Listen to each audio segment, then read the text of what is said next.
Apple Card is the credit card created by Apple. You earn 3% daily cash back upfront when you use it to buy a new iPhone 15, AirPods, or any products at Apple. And you can automatically grow your daily cash at 4.15% annual percentage yield when you open a high-yield savings account. Apply for Apple Card in the Wallet app on iPhone. Apple Card subject to credit approval.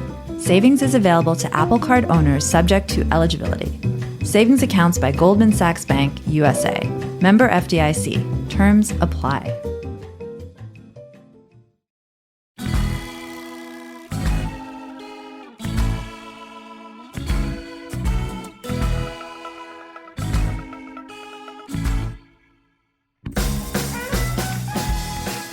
Hello, and welcome to Slate Money Goes to the Movies. I'm Felix Salmon of Axios. I'm here with Elizabeth Spires of Slate and New York Times and places like that.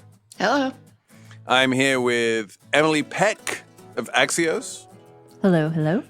We are going to talk about The Insider, which is one of the best films from the best year for cinema in basically our entire lives, 1999, the annus mirabilis of movie years. And to talk about it, all longtime Slate Money listeners will be overjoyed by this one. We have the OG Slate Money co-host back for the first time in some time, Jordan Weissmann. Welcome. Thanks for having me. Woo-woo. We are excited to have you. Tell the folks, because you're not even at Slate anymore. What's your life like these days? What's your life? It's the grind of editing copy about Congress. So these days I am the Washington editor at Semaphore, which is a news startup that's been going for almost exactly 1 year now. If you haven't heard about it, our editor-in-chief is Ben Smith, formerly of BuzzFeed and the New York Times. And these days I just have been driving myself crazy watching Congress meltdown in cycles of retribution. Rather you than me. Yeah, that sounds like a terrible job. Team. You had much more fun when you were co-hosting Slate Money. I don't know what you were thinking, but in any case, let's put all thoughts of American politics out of our mind, at least insofar as they're not relevant to this movie. And let's talk about movies. Apple Card is the credit card created by Apple. You earn 3% daily cash back upfront when you use it to buy a new iPhone 15, AirPods, or any products at Apple. And you can automatically grow your daily cash at 4.15% annual percentage yield when you open a high-yield savings account. Apply for Apple Card in the Wallet app on iPhone. Apple Card subject to credit approval. Savings is available to Apple Card owners subject to eligibility.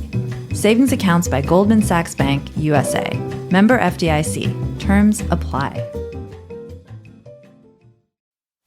Slate Money is sponsored this week by LinkedIn Talent Solutions. These days, every new potential hire can feel like a high-stakes wager for your small business. You want to be 100% certain that you have access to the best qualified candidates available. That's why you have to check out LinkedIn Jobs. LinkedIn Jobs helps find the right people for your team faster and for free. Creating a job post on LinkedIn Jobs is easy. You can add your job and the purple #hiring frame to your LinkedIn profile to spread the word that you're hiring. You get simple tools like screening questions that make it easy to focus on candidates with just the right skills and experience so you can quickly prioritize who you want to interview and ultimately hire. It's why small businesses rate LinkedIn Jobs #1 in delivering quality hires versus its leading competitors. LinkedIn Jobs helps you find the qualified candidates you want to talk to faster. Post your job for free at linkedin.com/slate. That's linkedin.com/slate to post your job for free. Terms and conditions apply. Jordan, is The Insider a political movie? To some extent, yeah. I think the context for it is certainly very political because it's about one of the key whistleblowers who revealed the dark secrets of big tobacco, and Jeffrey Wigand. And he was offering up his revelations at a time where there was this big push by the federal government to finally regulate this industry. And some of that kind of makes it into the movie. Obviously, it starts with a congressional hearing, which kind of gives you a hint of what's going on. But it was, even broader than what's depicted in the film. So yeah, the background of this is like big tobacco was a huge target for Washington in the 90s. And I think that's part of what kind of colors all of the events of the film and the conflict that unfolds. So yeah, it's political. I mean, I want to just give Michael Mann a little bit of credit here. Michael Mann being this famously sort of visual and masculine film director who makes very long films about men. Often including guns. I feel like there's even a couple of guns in this one. I'm not sure. That's true. But to give him a little bit of credit here, he does not actually start this movie with a congressional hearing in 1994. He starts this movie with Al Pacino with a bag over his head being driven at high speed through the streets of Lebanon trying to meet some Ayatollah. So there's a little bit of action, even if it's got very little to do with the plot. The idea is to just show us what a badass Lowell Bergman and Mike Wallace are. I guess they need some introduction since this was all back in the 20th century and we have people who don't watch TV anymore. Elizabeth is the pop culture person. Who are Lowell Bergman and Mike Wallace? Mike Wallace was a journalist on 60 Minutes, and Lowell Bergman was a producer, which means that he was responsible for doing things like finding sources and setting up interviews and all the sort of behind the scenes things that you need to do in order to get a good broadcast interview. And the point here, which will be kind of astonishing to 2023 listeners, and it's made in the movie kind of en passant, is that back then, and we're talking in the mid-90s, 60 Minutes was a major cultural force. Not only did it get absolutely blockbuster ratings, it would come out in prime time. I think most people know it's a big sort of news magazine show. But on top of all that, it was one of, if not the most profitable TV shows in the entire CBS lineup. This was for-profit news making absolute gobs of money. And you kind of see the gobs of money floating around in the background of this movie as Lowell Bergman travels around from exotic location to exotic location for no particular reason except for he has a CBS expense account and he can do whatever the hell he likes because money is no object. And this was, kind of the last gasp of the time when news in general and TV news in particular just had enormous cultural impact and political impact. And it made a really big difference to the politics of the day, whether some tobacco whistleblower was shown on the telly saying something or not. Yeah, there's a great moment in the movie that, as an editor who occasionally has to think about travel expenses, made me wistful for a time nostalgic for a time I never got to personally experience, where Lowell Bergman basically flies to Kentucky from New York just to have a 30-second confrontation with Jeffrey Wigand, his source, just to say one thing to him in person, and that's it. That's what the flight and the hotel were paying for, just to have a conversation eye to eye instead of on the phone. And to me, it's just yeah, I guess maybe that happened in real life. I don't know if it really did, but you could imagine back then. I did read an article that Emily sent around about the making of, and there was this one point at which the filmmakers are talking to Lowell Bergman, and they're like, "Really? Is the only thing you do just talking on the phone?" There is this problem with any film about journalism that the vast majority of stuff that journalism involves is people talking on the phone. And God knows there's a lot of talking on the phone in this. But clearly they also made the decision to fly Lowell Bergman around to a bunch of exotic locations, mostly for the sake of just having visuals and not having yet another scene of him talking on the phone. Yeah, there's also there are just aspects of journalism that are difficult to dramatize. So there are scenes where Bergman goes to meet a Wall Street Journal reporter to just have a 5-second conversation, and so they drive to some obscure spot under a bridge in the dark, and it's like a drug handoff or something. Why were they under the bridge? I didn't understand that at all. Whereas in real life, this would be somebody texting a colleague. Yeah. Yeah. For what seems like it should be a relatively simple plot, of like, there's a whistleblower, and the question is, does he blow the whistle or not? It does get incredibly convoluted, and somehow the Unabomber winds up getting involved. But like but at some point in the plot, Brown and Williamson, the tobacco company, decides they're going to do a sort of oppo dump on Jeffrey Wigand. They do this oppo dump onto the Wall Street Journal. And the Wall Street Journal, according to the movie, and I'm not sure I entirely believe this, is about to go to press by just, like printing this oppo dump on Jeffrey Wigand and saying he's a terrible person who something, ex-wife something. It's all very unclear. And then Lowell Bergman, our heroic hero, played by Al Pacino, talks to the editor involved in this story and says, give me 48 hours and I'm going to show you that all of this oppo dump is false. And the editor goes like, I don't know, this oppo dump seems like it's newsworthy to me. And then Al Pacino spends 48 hours running around trying to debunk the oppo dump, and then hands over his debunking of the oppo dump, as Elizabeth says, like on an overpass somewhere in the middle of nowhere in a sort of manila envelope. And then this changes the course of Wall Street Journal reporting. And the next thing you know, the Wall Street Journal decides to run with like Brown and Williamson is attempting character assassination rather than Jeffrey Wigand is a terrible human. This whole subplot is one of the reasons why the film is 2.5 hours long. And I feel like it really could have been cut. No, I think I loved it. The subplot is the point.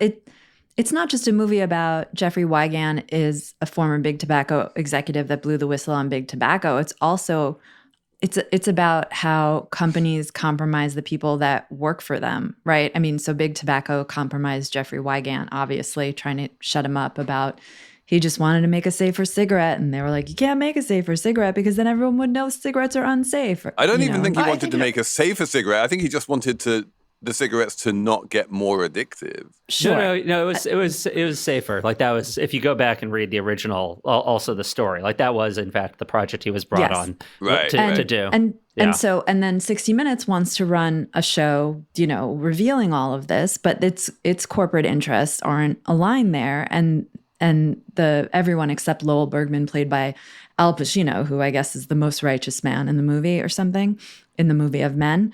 There are so many men in this movie.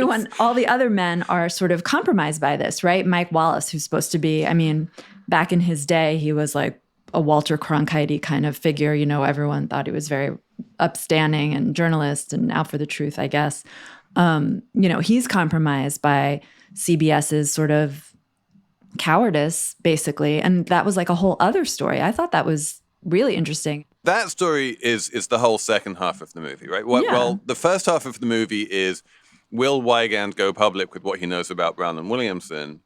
Eventually he does in the courtroom. And then you're like, oh, wow, like he's gone public. And then you think the movie is about to end. Then. And then you're like, oh, no, we're only an hour and a half in. We've still got another hour of like, will CBS air this? And that's really important. Which is important. And that bit is important. Like, and I don't begrudge Michael Mann that whole bit about CBS and its takeover and, tortious interference, which I really want to talk about tortious interference because it's a big thing.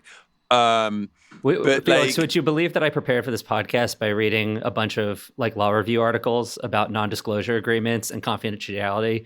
I am very happy, and I want to talk to you about. But before we get into tortious interference, which is one of my favorite subjects, I just want to close the loop on the whole Wall Street Journal subplot thing. Yeah. Because I feel like the Wall Street Journal comes out very badly from this as this kind of very credulous institution that needs the heroic Lowell Bergman to make it realize that a character assassination is a character assassination. And is that fair? I didn't really think they came off that badly. So I thought that was just, dramatization for the movie purposes. Like, I can't imagine that they would have just run a dossier without checking pieces of it out anyway, whether Bergman suggested they do it or not. Right. And also, like, the one thing we can definitely say is that they do not need to meet in a deserted overpass to hand over a manila envelope in secret. Like, he can just walk through the front door and hand it over. Like, there's nothing ethically dubious about giving information about, well, I mean, the Lowell Bergman character, he, I think, wants to keep it secret from CBS, what he's doing, which is, helping get Wygand's story told because CBS wouldn't tell it. So Pacino's or the Lowell Bergman character is essentially airing the dirty laundry of his workplace. Well, he's airing the dirty laundry to the New York Times. That comes later. He's not airing it to the Journal. I don't know. I mean, what he's doing is instead of, because I was like, if he knows that all that, because it's the Oppo research that led CBS in part to say, we're not going to air this interview with this guy. And instead of having CBS do the reporting that the Wall Street Journal winds up doing to undercut the Oppo research, Lowell Bergman goes outside, the cone, and he goes to the Wall Street Journal and says, you do it. CBS could have done that themselves. Okay, so this is where I want to bring in Jordan with his expertise from reading law review articles. Because at least my reading of the film, and Jordan, tell me if I'm wrong about this, in the movie, the stated reason from Gina Gershon, the very sleek corporate lawyer, whoever owned CBS at the time, was it Westinghouse? Her reason why CBS shouldn't air the interview is not because of anything in the Oppo dossier, so much as it's this idea of tortious interference, which is that CBS could get sued if it aired this interview for tortious interference. And tortious interference is this thing which you do when you go up to someone who has a non-disclosure agreement as a journalist, and you say to them, I'm a journalist, please break your non-disclosure agreement and give me the information that you know. And what you're doing there is you're basically encouraging someone to violate that agreement, to kind of break the law. And that encouragement is itself illegal and actionable and a tort that, Brown Williamson could then sue CBS for billions of dollars for doing something illegal. If I got that right? There are two legal issues that kind of drive a lot of the drama in the film. The first is just this core problem that Jeffrey Wygand has, which is that he leaves his job at this tobacco company. He's fired, and he signs a confidentiality agreement because he wants to keep his, severance, and he wants to keep his health care for the sake of his family. And so he's not allowed to blow the whistle, right? He has signed away those rights as far as he understands. And a lot of the film gets its power from watching Al Pacino, Lowell Bergman, try to draw him out and convince him to come forward anyway. That's the first part. And then there's this tortious interference issue. The second part that provides the drama in the second half over whether or not CBS is actually going to air this.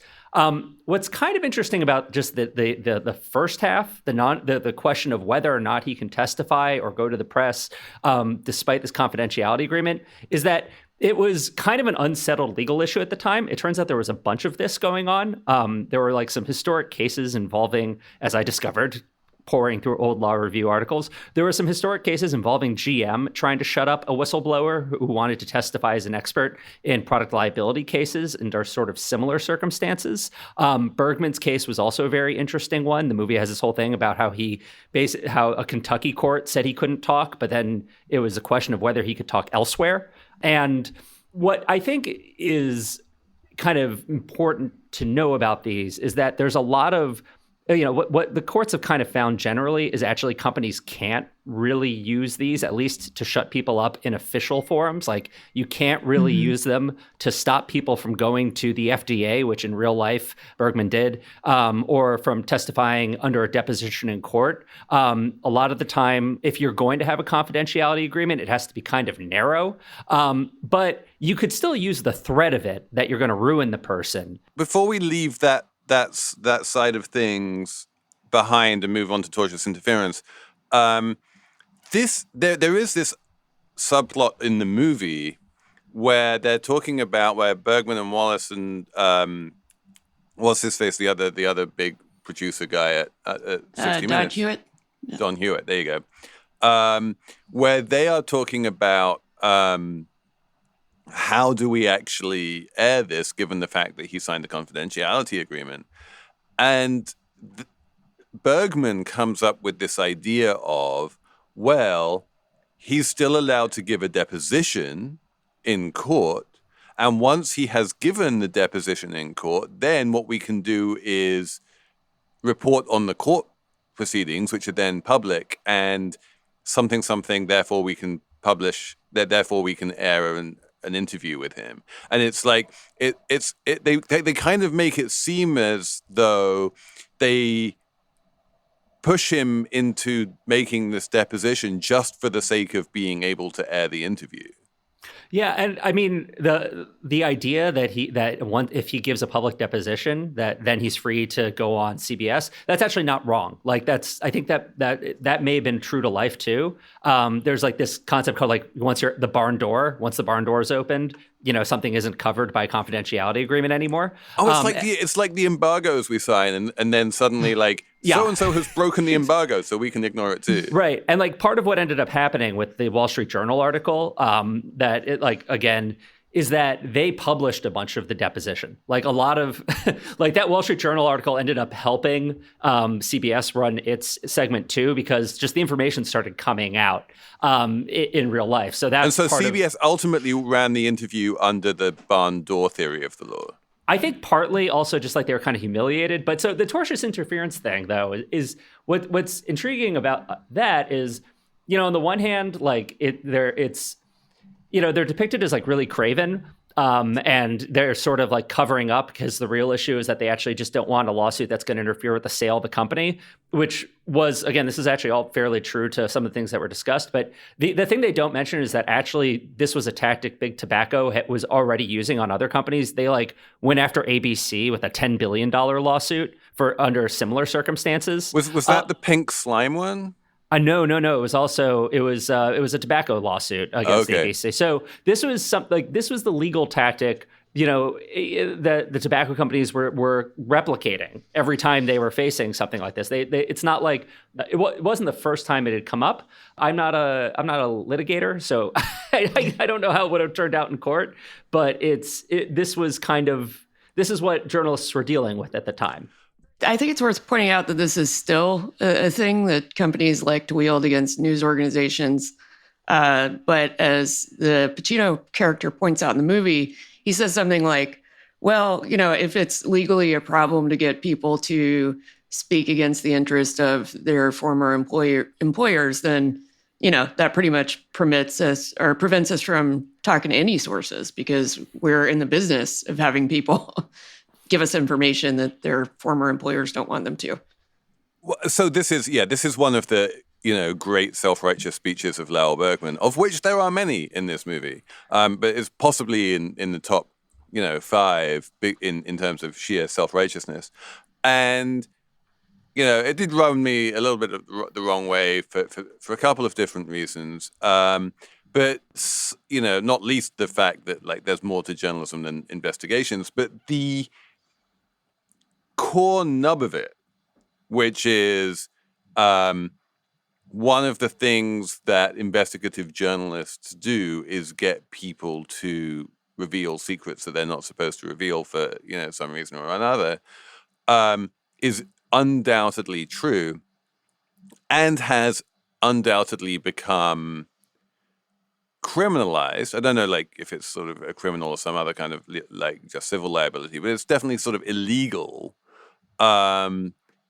under this doctrine of tortious interference. And I can tell you, as a journalist who is, working in 2023, we have lawyers coming into our organization and saying, do not ask your sources to hand over confidential information or to break confidentiality agreements, because that is tortious interference and we can get, sued for that. Like, if they just wake up one morning and decide to hand you something, that's fucking great. But don't ask them to do it. And that is something that lawyers 100% are saying to journalists right now. And I think is thing that they have been saying to journalists since about the late 90s, and that they never used to say to journalists, back in the days of the Pentagon Papers or whatever. There was one more scene that I sort of thought was there for dramatic purposes, but also kind of made me laugh, which is the scene where Bergman is on the phone to a journalist at the Times who's played by real life journalist Pete Hamill. And he says, okay, he wants to be able to tell Hamill something that could obviously get him in trouble if he actually discloses it, maybe under the same basis that, we're talking about tortious interference or something related. But he is on the phone with Hamill and he says, okay, here's how we're going to do this. You're going to say something or speculate. And then if you're wrong, I'll tell you you're wrong. And then if you're correct, I'm just not going to say anything. So you have this sort of little dramatic moment where Hamill says, is this about X? And then Pacino is very quiet. And then he says, well, is it? And Hamill sort of constructs the entire story with Pacino, again, on the phone, but not saying anything, as a form of confirmation. I mean, it's the dumbest possible way of like trying to do some Clintonian thing of like, I didn't tell him X. Like, I mean, everyone knew that Bergman was the source of that New York Times article, and he never denied it. And like the fact, and whether or not he, words came out of his mouth to that effect, like, who cares? No one cares.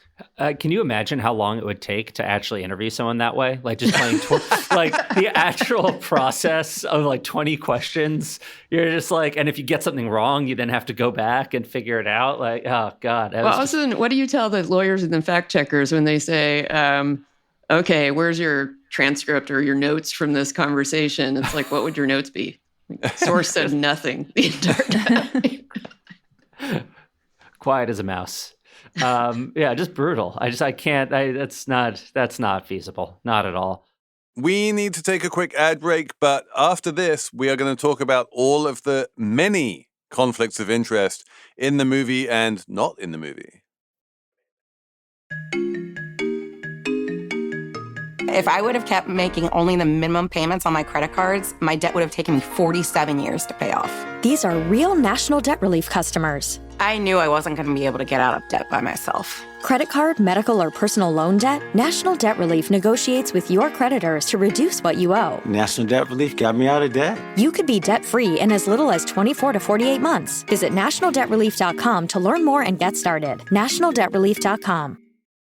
With a full range of sauces and bases, Summit Hill Foods Professional helps you cut down on prep time, ingredients, and waste, so you can bring more flavor to your menu with a whole lot less of everything else. Learn more at shfoodspro.com/bigflavors. I'm Willa Paskin, the host of Decoder Ring, Slate's podcast about cracking cultural mysteries. Coming up in our new season, slow dancing. You know, that hands on hips zombie sway. I wouldn't call it dancing. It used to be a rite of passage. You know, stiffening your arms, Frankenstein's monster style, but something has happened to it. My generation does not slow dance. We don't slow dance. Also this season, provocative experimental art was hidden in plain sight on the 90s hit TV drama Melrose Place. Like there was a real pool float that looked like a sperm about to fertilize an egg. And of all the instruments out there, why were so many of us as kids taught to play the recorder? Decoder Ring is back with brand new episodes. Find us wherever you get your podcasts.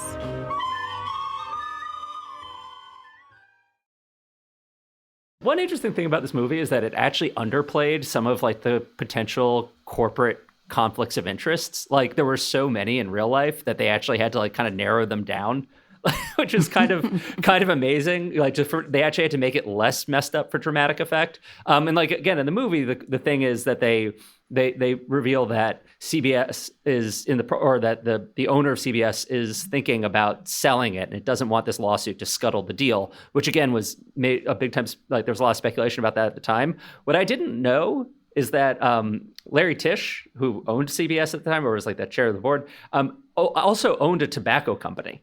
Like, he was also like, their part of his fortune came from Lorillard Tobacco. And so like there was a whole other like layer of conflicts of interest here that were going on in the background that I couldn't I'm sort of amazed that didn't even get a nod in the film.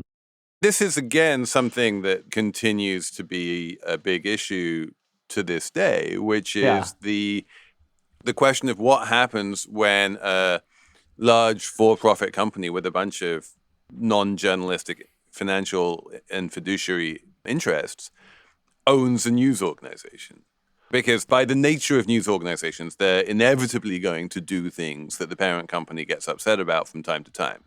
The immediate news hook here is that Apple has canceled Jon Stewart's TV show, reportedly because Jon Stewart wanted to talk about China and Apple didn't want Jon Stewart to talk about China. There is a big issue which exists to this day of like when the news becomes corporate and highly profitable and the kind of thing that big corporations like Westinghouse and Disney want to own, that brings with it a bunch of inevitable conflicts.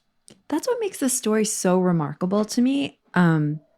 Big Tobacco, I mean, that big was big. And, you know, Jordan was saying before, this isn't the first time they were suing a media outlet. They had successfully fended off lawsuits for years and years and years where people tried to go after them for killing Americans. I mean, these were companies selling products that killed like 500,000 Americans every year, and they had enormous power.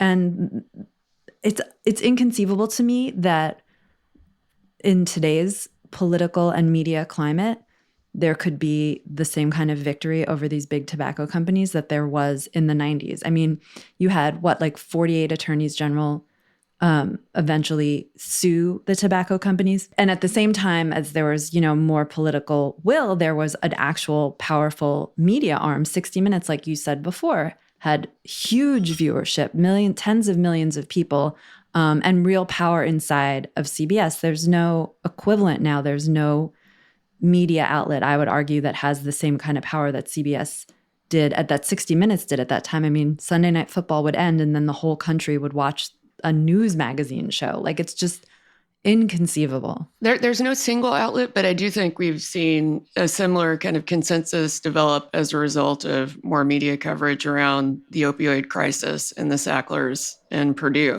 Yeah, maybe around Purdue. But it's such a stunning thing that Big Tobacco was so powerful, their litigation strategy so successful. And then, finally there's this huge push and these documents come out and show these companies have known for a really long time that they were pushing an addictive, deadly product, and they were making it purposefully even more addictive, and just had been flat out lying about it for years. Yeah, the thing that astonishes in this movie, and the movie was made very shortly after the events it depicts, right? The events were like, Jordan, correct me if I'm wrong, but like 94, 95, and the movie comes out in 99.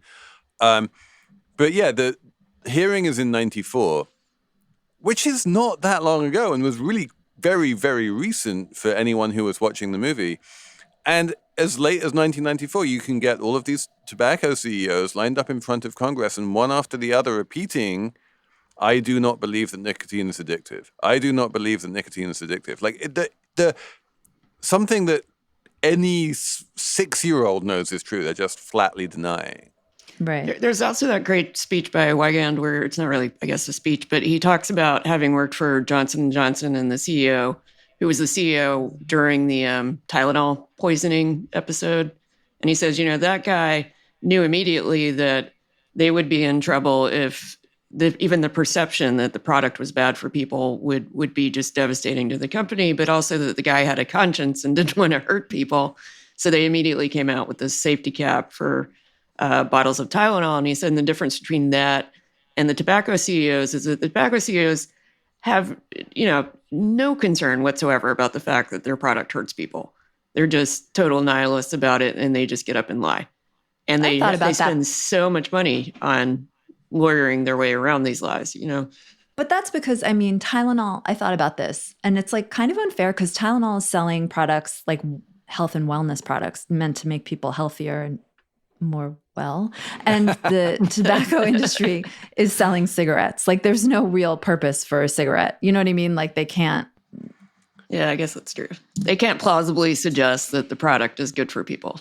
Yeah, although I think they tried for a while. Yeah, that actually, a little bit like a couple of those Al Pacino speeches did smell a little bit of, Michael Mann rhetorical righteousness in a way that I felt was not great for the movie. Like, we don't need this movie to have black hats and white hats, right? We don't need for this to be a good versus evil story of the heroic Al Pacino against the evil Come on, tobacco CEOs. Because for me, and getting into the actual drama and the acting of it, for me, the core of the movie and the most interesting part of the movie and the most lasting part of the movie is really the performance of Russell Crowe as Jeffrey Wigand as this very complex, not particularly sympathetic character who is far from heroic and who shows that shit gets fucked up in all manner of ways. And he winds up basically destroying his life by doing a bunch of stuff that, doesn't make him feel very good. And then, he gets betrayed by CBS who don't add the interview, and he's stuck in the hotel room and he's lost his marriage. And and all of this, that this kind of complexity is the part of the movie that I thought worked the best. And I think both Russell Crowe and Al Pacino give absolutely amazing performances in this movie, possibly the best of their careers. But the character that Russell Crowe plays is just a vastly more interesting character than the relatively one-dimensional character that Al Pacino plays. Yeah, he's not very likable, the Russell Crowe as Wigand. Right, no, he's not at all. Or sympathetic, like he took this job making $300,000 a year for this tobacco company in 1989. That's like over $750,000 a year today. He admits he did it for the money. He took a job at a tobacco company to do health and safety research, which is like that. You've sold out, man. You've sold out. And they try to pin that on his wife or something, which I didn't. I think on his daughter who has asthma. He says he needs the money because she's. But he could have gotten a job for $200,000. No, but the point. But you're right. He is not a sympathetic character, and he's not meant to be, and that's what makes the movie good. Yeah. I mean, he's an anti-hero, just to, it's him. He's the problem. It's him. No, but no, he is. And, again, I think that is what makes the movie interesting. It made more than a pure black hats and white hats film. The fact that one of the white hats is this guy who made some horrible life decisions and then kind of tries to cautiously and hesitantly decides to redeem himself. But at the same time, the tobacco companies were really, really they were black hats. I mean, they were hiding. That's the thing about this. Nothing that this movie depicts about the tobacco companies is made up. The smear campaign, the hardball litigation tactics, the hiding information, the hiding science that they knew about the addictiveness of their product. That's all real. That's they actually weren't amping. He gives some that highfalutin is true. Speeches, but it's just maybe they could have toned down the rhetoric a little bit, but the fundamental dynamics of the story are not. Michael Mann's not making that up. That's all. No, I'm not saying anything that's made up, but there is this. I just think in terms of the dynamics of the screenplay and the acting and what we see on screen. One thing we have to say is just the acting throughout this movie is absolutely amazing. Christopher Plummer is incredible as Mike Wallace. I Michael honestly Gambon thought he was Mike Wallace. I was like, wait, Mike Wallace played himself? No, the cadence of his voice was identical to Wallace's. Yeah. I gotta say also, I felt for the female actresses in the movie because they're all given, like, as always with Michael Mann, they're just given the most paper thin roles on the page, and they just have to do whatever they can with it. Like, because he just does not. There is nobody who writes women worse, like, compared to how well he writes men. I think than Michael Mann maybe, and like Gina Gershon is like trying to, like, okay, I'm just going to show up and try to make this part sing, and the wife is trying to be more than just like a one-dimensional kind of. The wife is a terrible character, and that is a genuine weakness of the screenplay. Yeah. That, this is a woman who's married to this guy and just has no sympathy for him whatsoever. And the minute he says, like, I just lost my job, her first reaction is a sort of selfish, well, what about me? That's terrible. How dare you lose your job? And you're like, come on, like. Apparently, it's worse because in real life, apparently there was some domestic abuse too. That, like, the Vanity Fair article about all this gets into. That, like, one night he just wailed on her, and that was part of what led to the dissolution of their marriage. So, like, when you know that, it actually makes the screenplay even a little bit more unforgivable in that respect. That he was actually in some ways even less likable in real life than he's even more of an anti-hero if you want to put it that way. But the acting is fantastic overall. But in terms of, the Black Hats, the guy who has like 2 minutes of screen time in the entire movie, but steals the scene, is Michael Gambon as the CEO of Brown & Williamson, with this amazing, like, honeyed Southern accent. He's sort of pure evil and clearly the guy that everyone wants to bring down, and no one has any sympathy for him. But just in those 2 minutes, by sheer force of acting, he does create this sort of really compelling character. Yeah, he just exudes malevolence in like 30 seconds. And I love Pacino as the put-upon producer, because I think, those of us who worked in journalism, we know the frustration of having, a boss suggest that they're going to screw over a source, or, we're not going to run the story because it's too risky. And every time Pacino does his very characteristic Val Pacino, like, roaring kind of frustration at things, I felt like just a twinge of sympathy. It's so funny to me, the stakes for these people, and Jeffrey Wigand could have to get a lower paying job and lose his big house with a very green lawn. Like, the stakes for him are kind of ridiculous. And like when Al Pacino gets in trouble and I think it's Don Hewitt tells him to, like, take some time off or whatever, go away. And this is like a very low point in his career. He is then exiled to some like beautiful beach location resort with his wife. It's like the stakes were life and death because cigarettes killed people. But for the people in this movie, it's the world of, like, it's the world of men who make lots of money, and they're all going to be okay, really. Well, he was getting like bullets put in his mailbox too. Like that is that's true. The whole like fair. Threatening your family's life part is also a sort of important subplot there, which again also apparently real. Like the bullet in the mailbox really happened. I was shocked. I thought that had to be made up, but no, that actually was apparently a lot. Like, so this is one from that article, New York Mag. One thing they mentioned is that they actually had to stick fairly close to reality because they themselves were worried about being sued. Like, which one of the quirks of libel law or defamation is that if you know you're writing fiction about somebody, that in some way, and it's an identifiable character, that in some ways makes it easier to bring a case because they can say in court, you were writing fiction about us, but you presented it in such a way that someone could mistake it for fact. So they kind of had to hew pretty close to the actual events that unfolded to avoid their own gigantic, judgment against them. But doesn't that all get taken care of in the disclaimer that those movies usually have that say based on the true story? No, like real events. Yeah, you can't. The disclaimers don't work. If there's one thing I know about law, it's that, like, saying like this is not investment advice, like, doesn't actually help you at all. Now let me tell you what to buy. Exactly. long on Bitcoin all the time, all day. Yeah, but I don't know. I think I do feel for the guy for having had to deal with the occasional death threats. That seems like those are some stakes. Fair, but overall, I'm still sticking with the stakes weren't that high for any of these actual people. In terms of Al Pacino scenery chewing, I'm gonna he's coming off Heat at this point, right? Yeah. Michael Mann and Al Pacino make Heat, and then The Insider pretty much back to back. And on a scale of 1 to Heat, Al Pacino chews almost no scenery in this movie. Like, he definitely chews more scenery than anyone else in the movie, with the possible exception of the, lawyer in the deposition. But he does a really good acting job.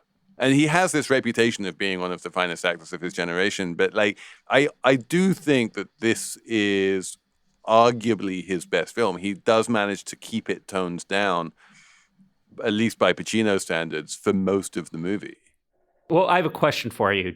I very much enjoy his acting in this movie, but do you like the scenery chewing in Heat? Because I, for one, revel in it.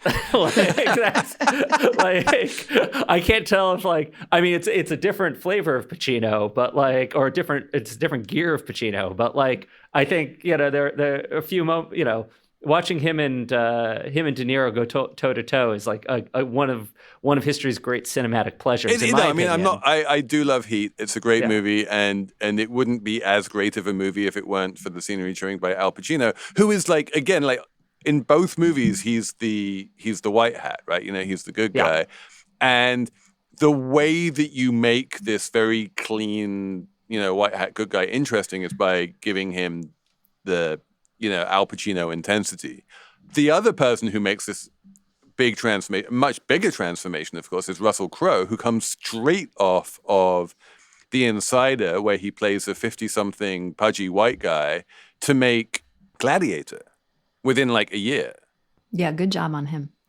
I'm impressed by this. And he really looks, in this movie, in The Insider, he looks like Jeffrey Wigand, because I went back and watched that 60 Minutes interview, and it's actually pretty insane how much Russell Crowe manages to look like this very pudgy 50-year-old former executive dude.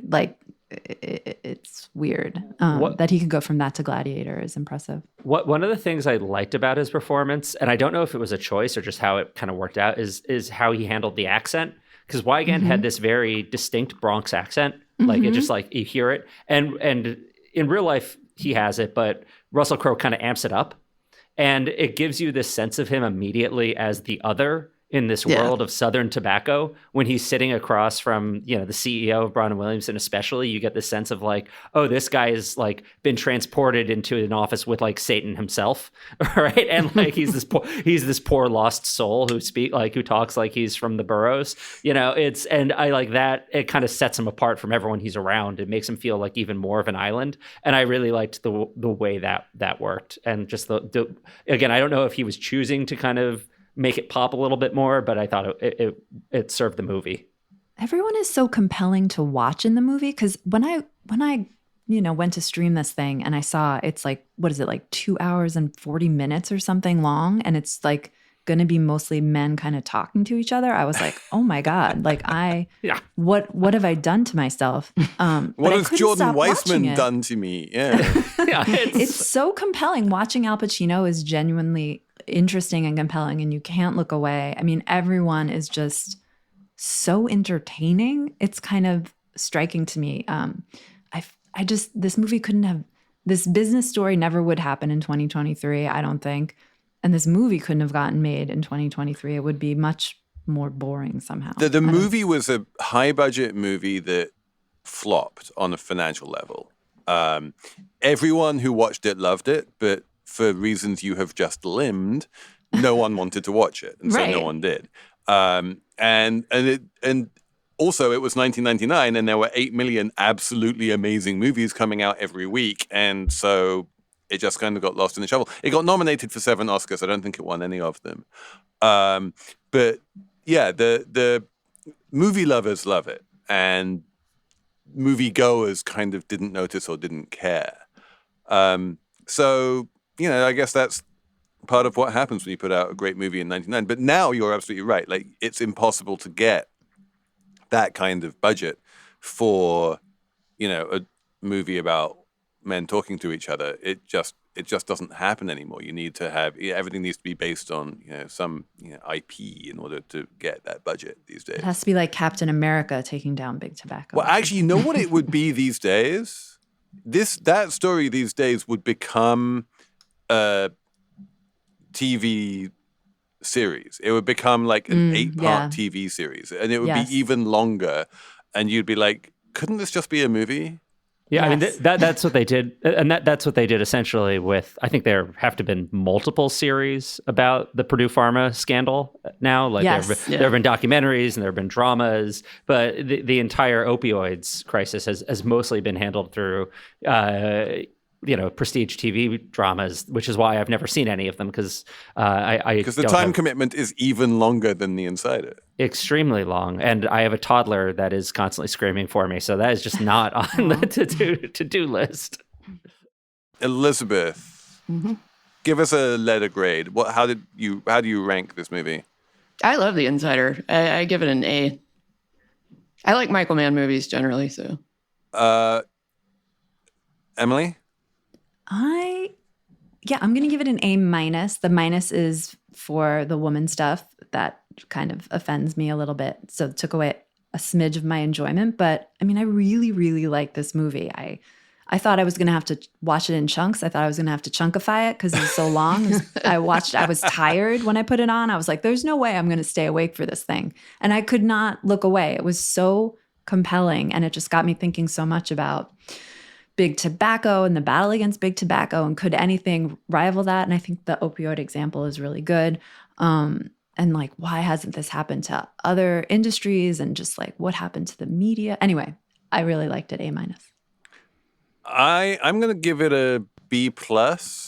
I think it's beautifully shot, amazingly well acted, unbelievably self-indulgent, mildly oversimplistic, and kind of pales in comparison to a couple of other 1999 movies that I love much more, but still a good movie and still well worth watching.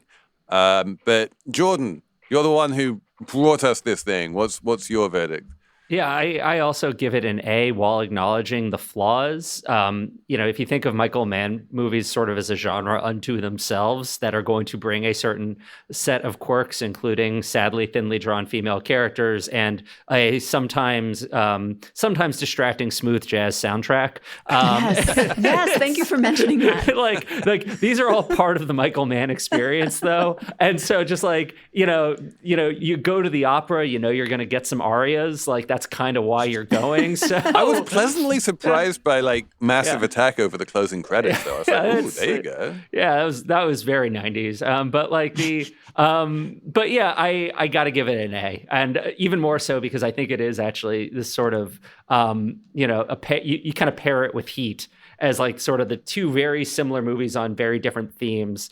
That you really enjoy them together too. So yeah, I give it an A. And also it's, great for learning about tortious interference. So, Yeah, like in The Insider, you learn about tortious interference. In Heat, you learn about how to conduct a 20-minute gun battle on the streets of Los Angeles. It's basically the same. It's a how-to manual, basically. Yeah, absolutely.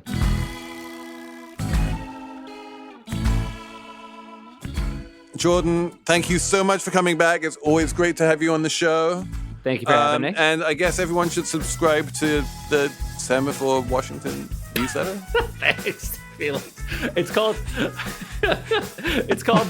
it's Semaphore Principles. If you want like a nice daily digest with a little bit of nitty-gritty thrown in of what's happening in Washington. So please sign up and read, and hopefully I'll be back here at some point to talk about. Yes. Yeah, whatever. We'll have you back when we need to talk about politics. Yeah, when you're absolutely obligated.